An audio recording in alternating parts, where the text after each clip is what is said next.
السلام عليكم ورحمة الله وبركاته. وحشتوني جدا. انا واخداكم النهارده في جولة رياضية. وزني زاد وبدأت ابقى متضايقة، بدأت مش عارفة البس، بدأت مش عارفة امشي، ظهري بيوجعني، رجلي بتوجعني، فقلت احسن حل ان انا امشي، اعمل رياضة المشي. رياضة المشي مفيدة جدا، ما فيهاش اي تكلفة، مفيدة للجسم. ياما بنروح ندفع في الجيم ونحضر اول سيشن معاهم وبعدين نلاقي نفسنا مكسلين. ياما بنجيب مشايه ونجيب مش عارف عجله ونجيب مش عارف ايه في البيت، وبعدين نلاقيها بقت مصيرها محطوط عليها هدوم. فمفيش احسن من رياضه المشي. انا النادي اللي مشتركه فيه قريب من البيت فبساعدني. بس حتى لو النادي بعيد او حتى مش مشتركه في نادي خالص، هاخد بعضي واتمشى حوالين البيت. يعني ما تخليش حاجه توقفك، خدي القرار. لو اخدتي القرار هتلاقي نفسك بتحلي كل حاجه وبتحاولي تعالجي او تشتغلي بالمتاح عندك. انا دلوقتي في طريقي للنادي. طبعا انا نازله الصبح بدري، الاولاد نزلوا المدرسه بقى، وانا قلت استغل الوقت بتاع الصبح ده قبل شغلي. عملت ايه بقى كمان؟ لابسه طبعا تريننج ورايحه اتمشى. فطبعا يعني مع المشي وكده ممكن اعرق، فواخده معايا شنطه فيها بقى الشاور والشامبو والمشط والبادي سبلاش وهدوم الشغل وفوطه، بحيث ان انا اخلص مشي واروح داخله على التويلت واروح بقى ايه، اخد الشاور بتاعي واغير هدومي والبس واروح شغلي بقى ايه تمام التمام، مفيش اي مشكله. طبعا لو انت حوالين البيت بتتمشي هترجعي على البيت ومفيش مشكله، وهتاخدي شاور بتاعك وتمارسي يومك عادي. انا في طريقي اهو دلوقتي. خليكم معايا، ويوم رياضي، يوم مليء بالنشاط.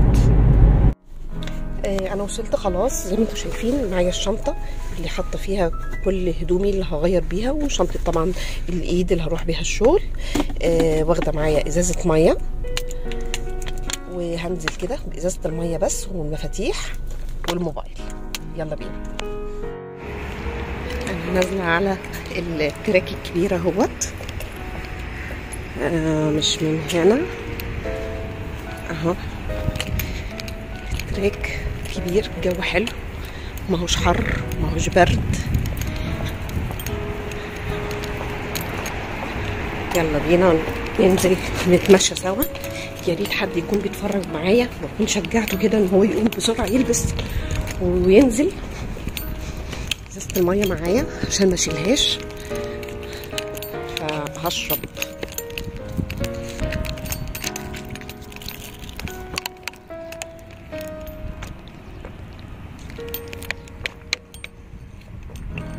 شربت شويه ميه بسيبها هنا. ابدا بقى ان انا ايه، امشي شويه. ممكن بقى واحنا ماشيين كده نقعد مثلا نبدا المشي ب اللهم صل وسلم وبارك على سيدنا محمد. نبدا نقول اذكار الصباح والمساء. طبعا احنا الصبح فنقول اذكار الصباح. نبدا نقرا الايات اللي احنا حافظينها من القران. بعد ما نخلص الورد ده ويبقى ده ورد يومي معانا، نبدا ان احنا نعمله دايما على طول. ندخل بقى في ان احنا نقول هنعمل في يومنا ايه. انا ورايا ايه النهارده؟ ورايا نعمل كذا، ورايا ان انا اروح كذا، ورايا ان انا ارتب يومي بالشكل الفلاني، اولادي هيرجعوا الساعه الفلانيه، انا هعمل الغداء كذا. يعني فرصه بقى الساعه دي ترتبي يومك بالساعه، هتعملي ايه بالظبط وتتصرفي ازاي وتخططي له ازاي. انا ماشيه ماشي، ماهوش بطيء ماهوش جري، يعني في المعقول. طبعا بما ان مفيش لياقه وما نزلتش اتمشى ده من يعني من كتير قوي، فطبعا من اقل مجهود احس ان انا مش قادره. لسه انا بقول يعني ما كملتش نص تراك وبحس ان انا عماله انهج، بس بعد كده بتلاقي نفسك سخنتي وبتلاقي نفسك ان انت عندك حماس ان انت تكملي. هعمل ايه كمان بقى مع المشي ده علشان ابدا ان انا انزل وزني؟ هبدا ان انا اعمل صيام متقطع. انا صاحيه من بدري، شربت ميه، اهم حاجه شرب الميه بكميات كبيره. هشرب ميه، نزلت عملت الرياضه بتاعتي، المشي، وبعدين زي ما قلت لكم اخدت شاوري وي وي وي ورحت شغلي وبتاع، وابدا ان انا اكل مثلا على الساعه 2. يبقى انا عندي من الساعه 2 هبدا ان انا ابدا بفاكهه.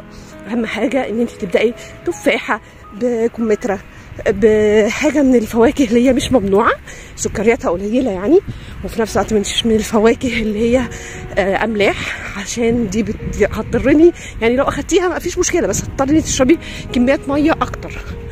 وكمان دي تبقى اول حاجه دخلت معدتي. طبعا الصيام متقطع كلنا عارفين ان احنا المفروض ان احنا يعني طالما بدات ان انا اكل الساعه 2 قبليها بقى لو عايزه اشرب حاجه بشرب قهوه او شاي او اللي هي المشروبات اللي هي زي اليانسون الحاجات ديت، ولكن بدون سكر. ممكن استبدله بسكر دايت. وطبعا مفيش لبن، عشان طبعا الناس اللي بتحب تشرب نسكافيه، تشرب كابتشينو، الحاجات دي ده برضو ممنوع في الصيام المتقطع في وقت الصيام. فاول ما تبداي الصيام تبداي ان انت تفطري زي ما قلت، خدي فاكهه، ممكن تشربي بقى كوبايه شاي بلبن، تشربي نسكافيه، تشربي اللي انت عايزاه. بعدين تستني مثلا ساعه كده وتغدي غدا صحي يشبع. كلي كميه سلطه كويسه جدا، كلي خضار حلو قوي، خضار عادي يعني اكلك العادي.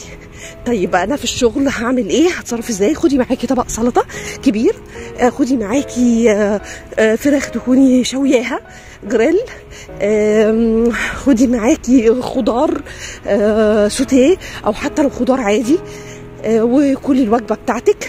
طيب انا عايزه اكل بقى في البيت واتمتع كده وي خلاص، خدي معاكي فطار لطيف، بيض مسلوق، جبنه قريش، فول، معاكي بقى تاكلي مثلا يا قطعتين توست يا نص رغيف بلدي، وتبداي تدخلي بعديها تروحي. خدي بقى الغدا بتاعك، اكل صحي مفيد، كميات كبيره مفيش مشكله، المهم مبيبقاش فيه نشويات كتير. ليكي طبعا نشويات عادي في اليوم، ممكن 5 معالق رز او 5 معالق مكرونه او نص رغيف او 2 توست، وابدأي بعديها بعد ما تتغدي وتمام. ودعي بقى اي حاجه عايزه تاكليها او تشربيها تمنع الصيام المتقطع.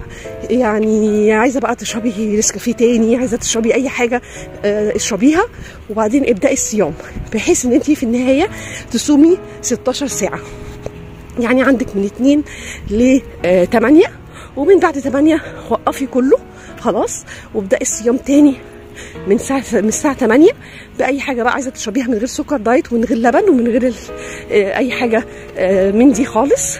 وطبعا الميه ملازمه معاكي قبل كل وجبه، تشربي كوبايه ميه او كوبايتين ميه قد ما تقدري في وسط يومك. دايما خلي ازازه ميه معاكي تشجعك على شرب الميه. انا لفيت دلوقتي لفه ونص في التراك وانا بتكلم معاكم، يمكن صوتي بدأ يبان عليه الاجهاد، ولكن لسه مستمريه ان شاء الله. النهارده ناويه ان انا اكمل الساعه، واقابلكم بقى بعد ما اخلص عشان ابدا اسخن شويه وامد شويه واكمل معاكم اول ما ادخل بقى عشان ابدا اجهز لشغلي. انا خلصت خلاص ورايحه دلوقتي بقى اخد الشاور بتاعي. دخلت اهو التويليت وده مكان الشاور. علقت هدومي اهو. طبعا انا اصلا كنت عايزه اغسل شعري النهارده، فده اللي خلاني اجيب معايا الشامبو كده والبلسم وكده. بس طبعا العادي عشان ما بغسلش شعري كل يوم طبعا عشان ما يبص، فالعادي ان انا باخد الشاور بجسمي بس. طلعت هدومي علقتها، والشنطه اهيت فيها حاجتي والشوزه اللي هلبسها، وهاخد الشاور بتاعي واطلع اكمل معاكم يومي، لان محتاجه اخد شاور سخن بقى بعد المجهود اللي انا مش متعوده عليه ده. انا خلصت خلاص، اخدت الشاور بتاعي.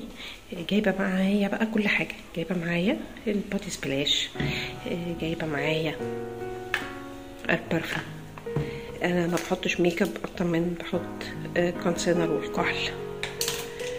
هجهز وهظبط نفسي وهروح شغل. انا خلصت خلاص ولبست وجهزت وحطيت برفاني وظبطت نفسي وكله تمام.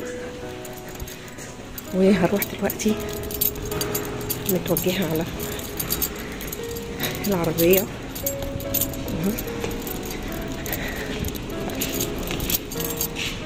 وعايزه اقول لكم بقى ان انا مش حاسه باي تعب خالص، صدقوني. حاسه يعني يمكن التعب بعديها هحس بيه، بس انا دلوقتي حاسه بنشاط، بفرحه ان انا عملت حاجه كان نفسي اعملها ودايما بكسل ان اعملها. حاسه ان يومي بادئ نشيط، وهروح شغلي نشيطه، وان شاء الله اليوم يبقى ظريف وما احسش بقى لي تعب خالص.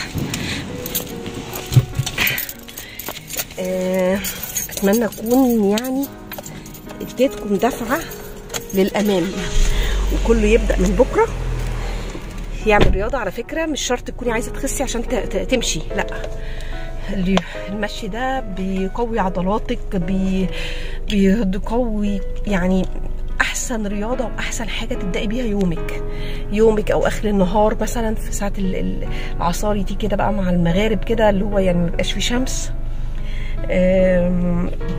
بعدين عايزه اقول لكم على حاجه بقى. طبعا كلنا نعرف النحت ومش النحت والكلام اللطيف اللي احنا بنسمع عنه اللي بندفع فيه مبالغ كبيره جدا. المشي ده هو النحت بعينه.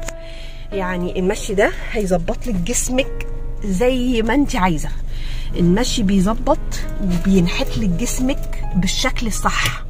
يعني نحت بمشي، ولا بقى تدفع الافات ولا ندفع مش عارف ايه، ولا يبقى في مخاطر ولا.